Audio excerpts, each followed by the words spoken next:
Welcome Homeworthy. My name is Ruth McKeaney and it's so much fun to have you back on Hillside Farm. You know, it's the beginning of summer, end of spring, and everything on this property is in full bloom. And I'm excited because we're going to show you around everything that we've done here. I'm also going to have a friend over who's from England, and she's kind of a landscape architect designer, and she has helped me walk through over the years how to do specifically our property. And we're going to walk you through gardens. She's then going to show me how to do a window box on the side of my barn, which requires a bit of finesse because it's low light. And then I'm going to make some shortbread and we're going to have tea in the gardens. So come join me, it'll be a great time.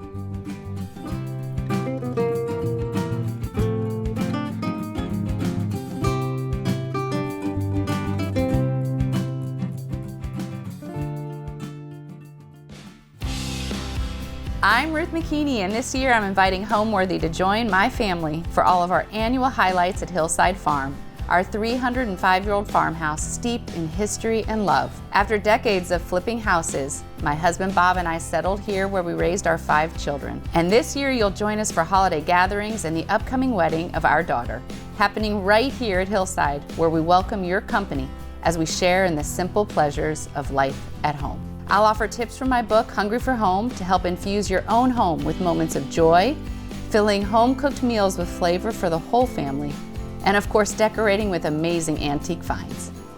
So sit back and make yourself at home. You're watching Homeworthy, where we believe every home has a story.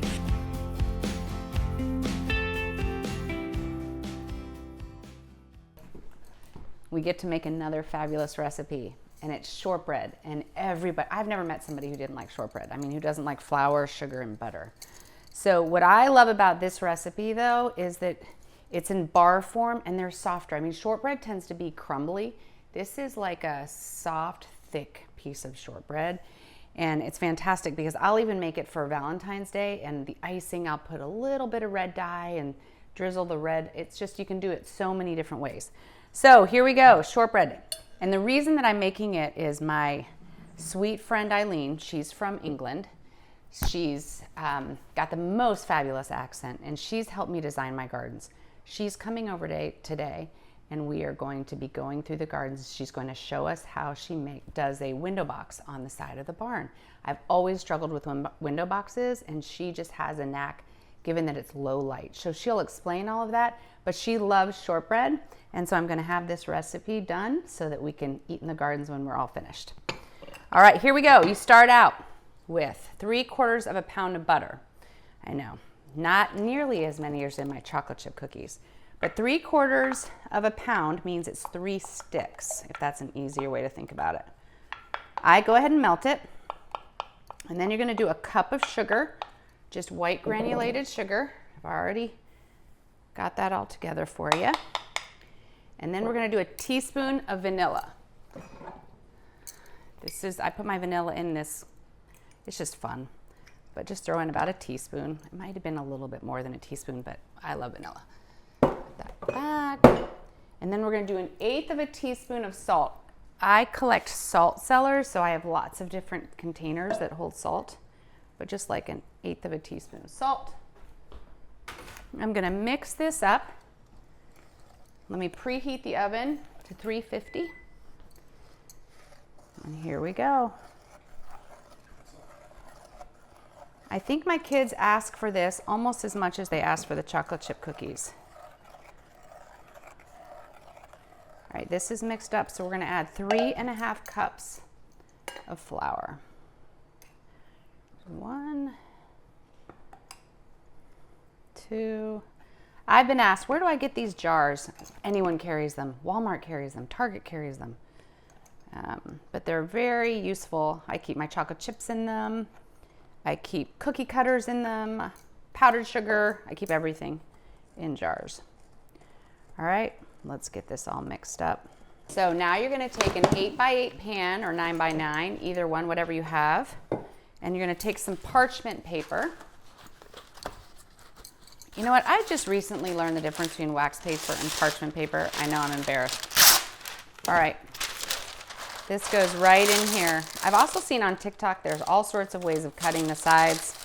I just don't really take all that time. All right, dump this whole thing in the middle.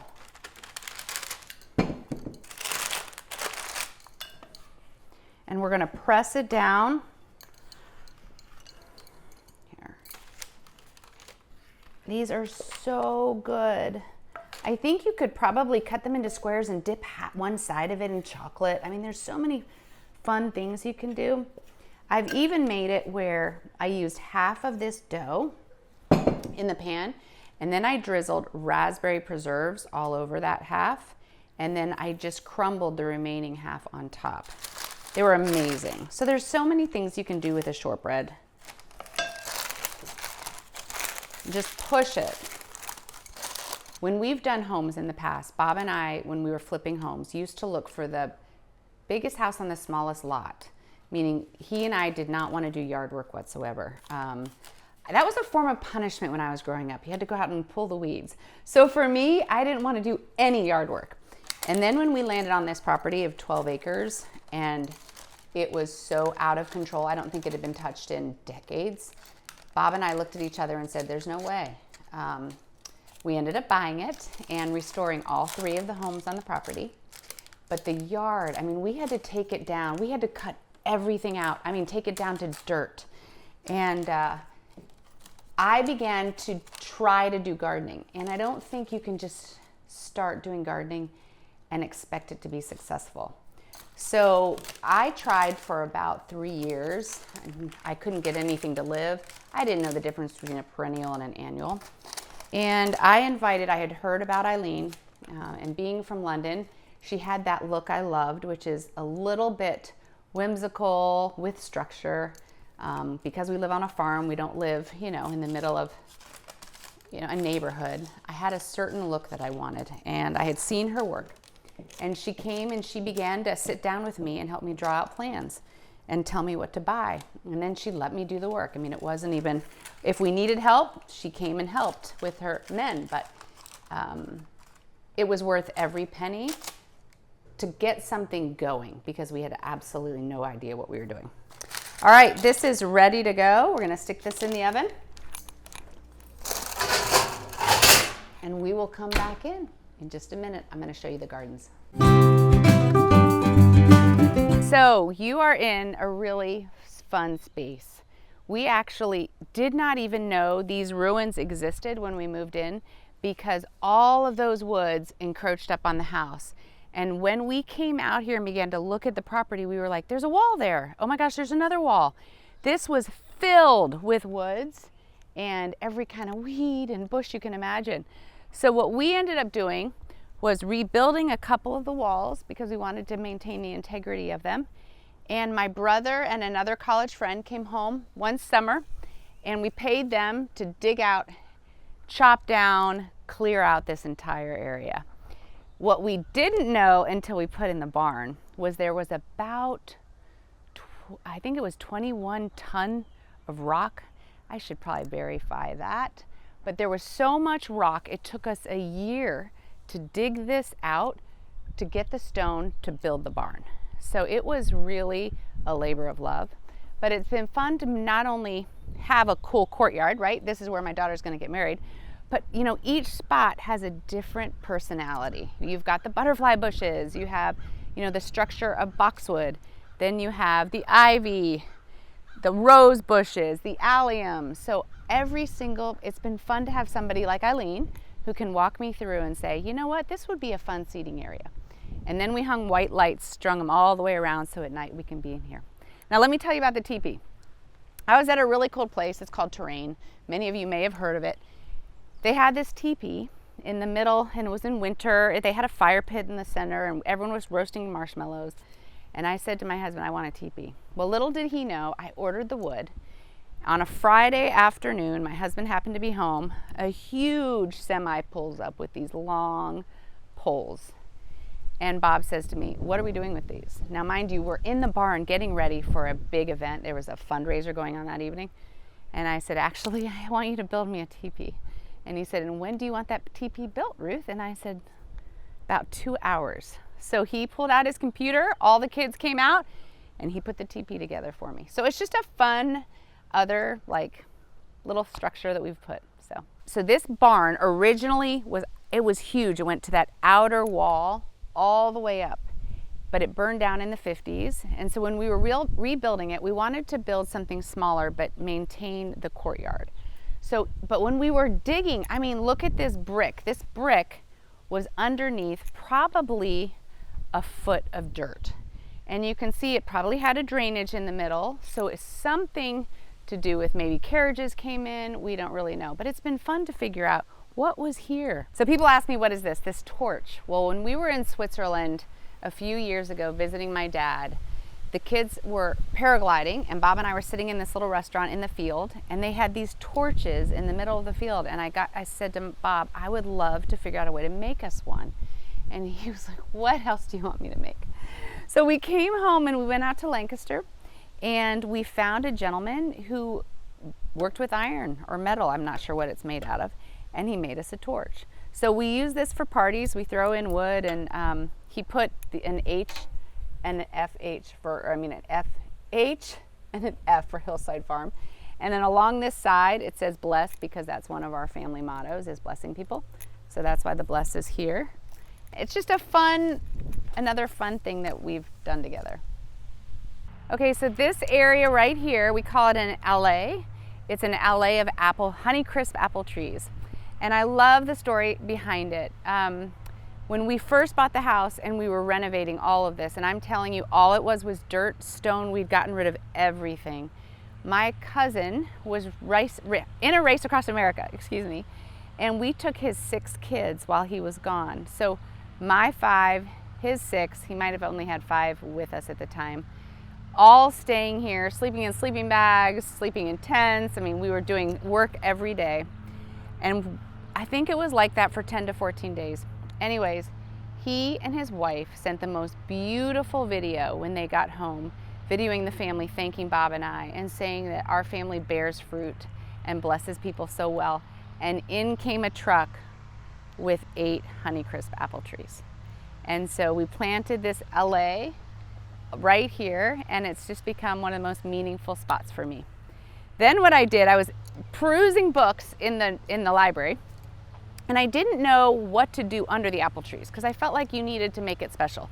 And I came across a book written by, I think he was the Prince of England, Prince Charles. I didn't know he was such a horticulturalist. Did I say that right? Anyways, he did a book. One of his gardens had apple trees, and underneath it he had made huge squares and planted lavender. Well, as I already said, lavender doesn't do well here, but catmint, which is also called nepeta, does beautifully. This stuff blooms from the beginning of May until October. And so I made squares underneath all 8 apple trees and planted the catmint. So that's where the squares come from. And then one final little story in here. We had a big storm, and I came down one morning and this tree had completely fallen. The roots were completely exposed. Everything was down. And I think I actually cried. I mean, it was sad. But we got it back in. Look at these nails, or these things that drove it. It holds it up, and it didn't skip a beat. The tree does great. So we come out here, we harvest all the apples. You can see the apples are already right here, and hopefully the birds and the deer don't take them this year, but we get huge harvests for all of our pies, crisps, turnovers, everything apple. Okay, I think the shortbread might be done. Let's go get it iced and serve it in the garden.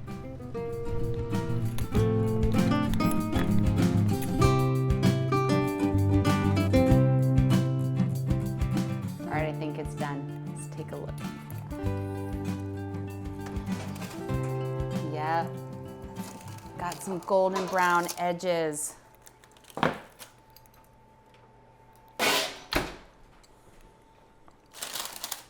So I don't want to pull it out too soon because it might come apart. So let it cool in the pan like this, but eventually you'll be able to lift this out and then just cut it. In the meantime, I take the drizzle, the powdered sugar and the water, and I drizzle all over the top. And it kind of melts right into the shortbread. I go 2 different directions just because I don't know. And there you have it.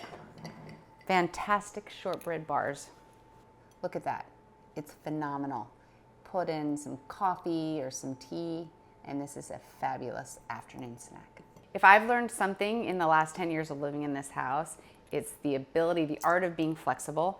I think there were years where we had company more often than not, and today is not an exception to that. So I just learned we have company arriving tonight, and so I thought I'd tell you very quickly what I do to get ready for a guest. And what's good about it is I can have it done in advance, so when something happens like that today, and we're only a couple hours away, I can put something together very quickly. So first I take a tray, any tray. This is kind of a fun tray. My friend Amy gave me this fun container that you fill with water, and you put the cup on top. You can also put a great bottle of water. And then I put some cookies. So I've got shortbread cookies, chocolate chip cookies, but I always put cookies next to their bed. And then I fill a basket. Now I've also done, kind of a handled Land's End type of bag, canvas bag. But I have these baskets, and I put their toiletries for while they're staying in my house. Their shampoos, their body butters, their scrubs, some toothpaste. All of that goes in here. And I set this next to the bed. I'll put some flowers, and that person will feel like they were thought of before they ever arrived, which is what I think is important about having company. You want them to feel like they aren't intruding, that they are wanted, and actually you thought about them in advance. So the best way to do that is to have something prepared. So, good thing I just found out. So I'm so excited to introduce you to Eileen, who has been a godsend for me. When we took on this property, as you know, it was overwhelming. I was planting things that didn't belong, that were in the wrong light, the wrong season.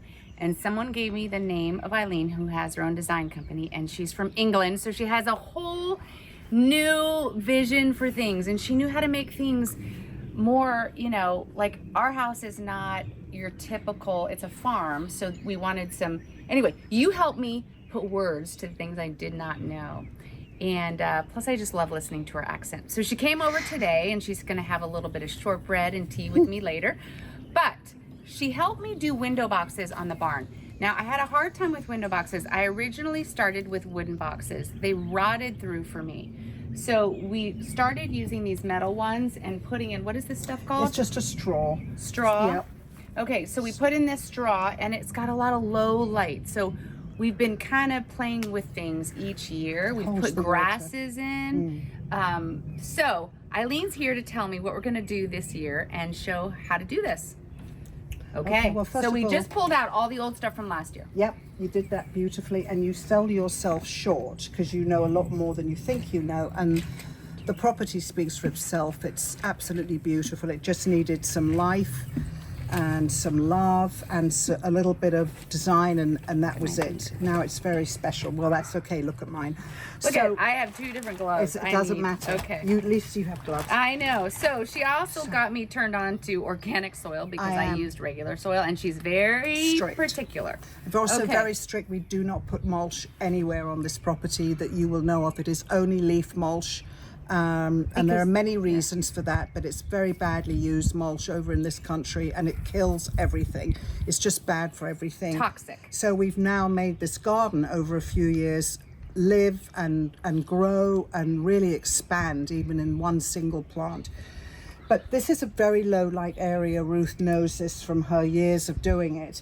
So we are going to be using low light plants, which can be a little bit of an issue. It's hard to find, I know that, all the ones we want. But the way I feel is we have so many sunny spots around here. This can be our quiet, very peaceful side. And in fact, they actually like to sit up on the hill here and look down, and they can see these beautiful window boxes. All right, so we start with soil. The soil. Okay, Just go ahead. Jump it. Yep. Here, you take it. And just do this in the old soil. That's fine, as long as it's clean and nice like this. Just a little bit of soil to add a bit of texture, help the moisture stay in. That's right. Can I hand you this for over there? Yeah, absolutely. Be able to put it in. Yep. And we're trying not to step on all the catmint that we planted, which we have found is one of the best things for this. And it looks property. like lavender, which is why I love it. And lavender doesn't do well here. No. All right. Just in a few places. We need more? I think we're good. Maybe a little bit more. Okay. All right. So this first plant, go ahead. Always height at the back. So chose a caladium, which is a really versatile plant. It is totally shade plant, and it comes in many colors. This wonderful color for a dark area. It also comes in greens, red veins, pink grains. It's fabulous. And Ruth knows what you want to do when you get these annuals. These are all annuals. You just want to do this with it because it's probably pot bound from being planted in March or even before. And this is going in the middle, and we're going to make a hole, Ruth. If you want to look at your window, make a nice hole there. Towards the back? Yep. Okay. Doesn't have to be exact because it is an annual, so we're not worried about how we do it. And oftentimes what we've done is we've put tall, fun grasses in the back, but I think she couldn't find any this year, so we're gonna do this. I look at the nurseries a lot, as does Ruth, and we may find the tall grasses, and we can always add as time goes on because it's a whole summer in front of us. Well, she was the first one who taught me that grasses in one of these window boxes are really cool and different. Yeah, this will come awfully big. You're going to love it. It's going to get that big and come over like an umbrella. Perfect. Which is a really neat look, actually. So now we're going to put in our colors, and these are begonias. Couldn't get the white ones, so I got peach and pink, which is actually a very hot combination in Chelsea this year. There's a lot of peach and pink. Where am I? And I would put this at the end so it hangs over, because this hangs. This it's one a hangs? hanger, that one. Okay. That's right. All the way at the end? All the way at the end. Okay. And did you notice how Ruth hit the soil out? That's really important. It's great because there's never any room in these window boxes, and you don't need all that soil because it's not a perennial. Great job. We can put more soil. More soil in it Yeah. at the end? Yeah. Okay. Okay. And then the next color is pink, and it's going to go here because we're going to put green in between. Okay. And I think we will put more soil in.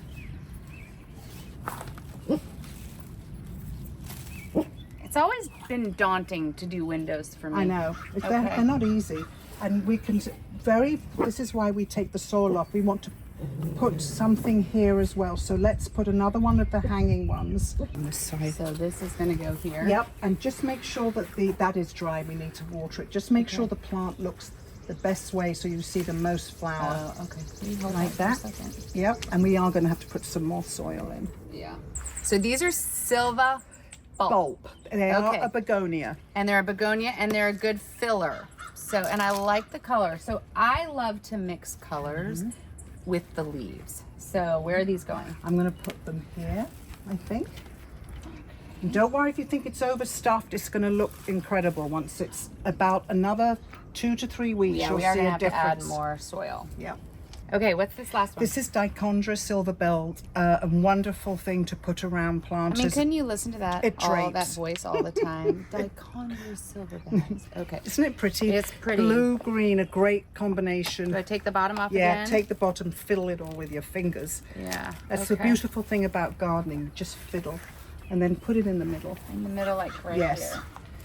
Now, you could do 2 more of them here for design, which we may go ahead and do, but this is the basic look. You've got the triangle height and the square here with stuff hanging down. That's really a great look that you use on a window box. And also a window box, this particular plant combination is going to get big and very full and look really neat up against this gorgeous gray wood of the barn. So, do you think it would look funny with just this one little thing hanging down? No, we have another one you can use. Yeah. Okay. But I don't think it would look funny because it's going to get huge. Okay. And then what I often do is this. Oh, you kind of like I drape it along. Yeah, okay. but you know what? You're right. If you want something instant, always overdo it. Okay. If you're having a party and you've got 2 days before the party. But 2 days before the pot. but look at this. Look at this combination here. This color combination here is lovely. These get paler and paler, a little bit more like the middle. And then it's a lovely soft look, a little bit different than just plain white and green. I think one of the things I've learned that's the most important thing, actually, Eileen will call me, have you watered them? They have to be watered daily. So, but these will end up huge and draping, and then she's going to be helping me think through the plants that I'm planting to get ready for the wedding. So We can add white to this. Yeah. All sorts of wonderful things. There are wonderful white plants that we can just have at the wedding that doesn't matter if they're in the shade just for a few days. They'll put a beautiful pop on it and it'll be lovely and romantic. I love it. Thank you, my too. friend. Thank you. Mwah. Love you. Thank you.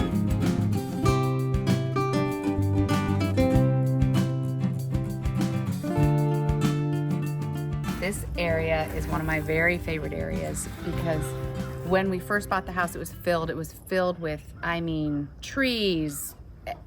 It was completely filled. Vines, you couldn't see any of this. And the last thing I had Bob do was clean it out for me. I wanted an English garden. So we found these two really fabulous pots. And we initially had some, I think we had some hens and chicks and things like that in them. But we put these trees, which have kind of grown a little funky. They're a little sideways, but I love the funk. And so we laid the stone. I mean, look down here. We just started to plant fun things, succulents that will last year after year. We made these, we filled them with succulents. So we've got 2 of them on the walls. We put lighting up, and then we have this old table. Now, I bought one of these long trays. They are so wonderful because when you put succulents, I mean, look at these mushrooms that are growing out of it. I mean, it's crazy. But we put these succulents, they'll last all year, and you don't have to take care of it. That's the great thing. I don't have to come down here and take care of anything. But there's a fireplace. We put all these bushes in. Now, one of my favorite things is called a juga. I went to a friend's house because originally we tried to do grass down here and it just had a lot of weeds in it. So one of the things we did is we did a juga. And I went over to a friend's house who had it all over her yard, and I literally took baggies and dug up some ajuga and put plugs in all over the ground. They have been incredible. They flower in the spring, and then they're a ground cover. Here's some ajuga right here, right in this area. And then I put succulents. Now these succulents here started out as small little pots of succulents and have just grown. And again, the great thing is nobody has to care for it. It's really self-sustaining and fantastic. So one of the things about English gardens that I love are boxwoods. I love boxwoods. They add their form, right? Instead of just wild farm. And they're stately. So we put green velvet boxwoods all along the outside on the perimeter. And now to the courtyard. The courtyard, we had to do a lot of work to get it ready. So come to the courtyard.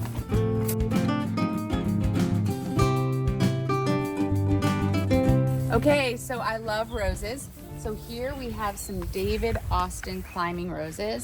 And right now they're needing to be trimmed. About 2 weeks ago, they were in full bloom and absolutely gorgeous, but it's time that I work on them. We're also working on getting some wisteria to climb. What was that I put? That's a bedelia. That's Bedelia a that bedelia, we a put- butterfly bush that needs Butterfly constant- bush, that it's all purple when it's blooming. And then we have the honeysuckle that's Honeysuckle. growing up over Yeah. it. It has literally been stage by stage by stage. One of the fun areas that Eileen helped me think through was inside of these ruins. It was this corner because we had a brick area, but I wanted it to be another seating area. So we put 3 scrawny little pots of lavender in this big pot, and it's turned into this massive, I mean, in a few weeks, gorgeous. in a week, how long? About a week, this will all be blue. Blue, purple. And then the next phase comes up, and then she can Harvest it and take it into the house if she wants. In September, it's absolutely fabulous, and it's at its most potent smell. And this blooms all summer here. It's fabulous.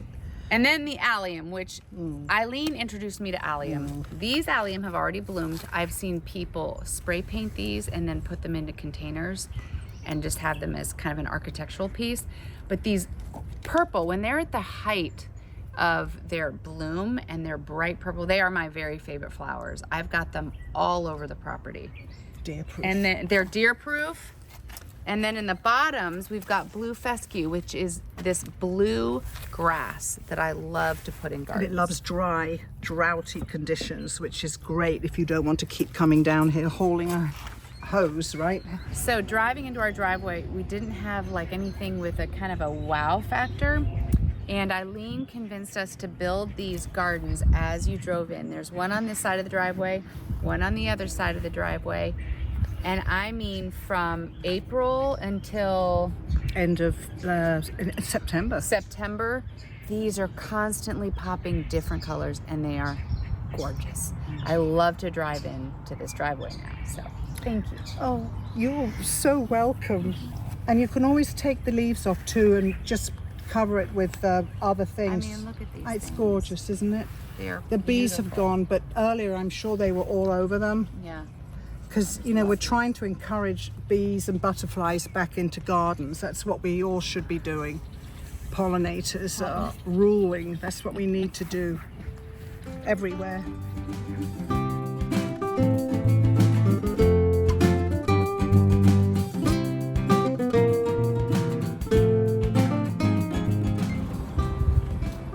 So one of Eileen's favorite things is shortbread. So it's time to go eat shortbread in the gardens.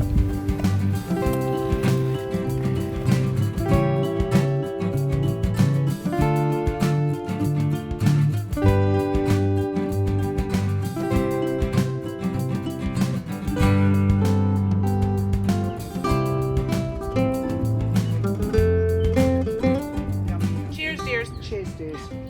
Cheers.